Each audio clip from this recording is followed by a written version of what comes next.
دا magical stone. تو پیارے بچوں، کسی گاؤں میں ٹام نام کا ایک بچہ رہتا تھا۔ وہ گاؤں والوں کے ساتھ بہت گل مل کے رہتا، ان کی مدد کرتا۔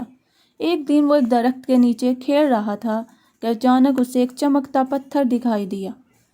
اسے دیکھ کر ٹام بہت خوش ہوا۔ وہ پتھر ایک جادوئی پتھر تھا، لیکن ٹام اس بات سے انجان تھا۔ اسے لے کر وہ پھولوں کے بازار چلا گیا۔ آسمانی پتھر نے اچانک روشنی بکھیر دی۔ پھولوں کا بازار ایک جادوئی دنیا میں بدل گیا۔ پھول حرکت کرنے لگے اور گانے لگے۔ ٹام حیران ہو گیا۔ ٹام ایک نئی دنیا میں چلا گیا۔ اس دنیا کے جانوروں نے ٹام کو آمدید کہا۔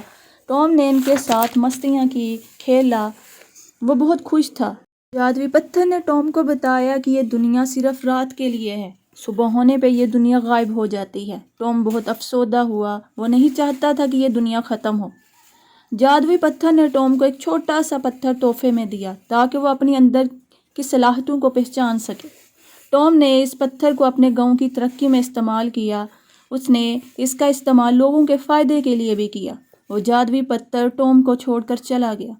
جادوئی پتھر نے ٹام کو سکھایا کہ جادو کسی اور چیز کے اندر نہیں بلکہ آپ کے خود کے اندر ہوتا ہے۔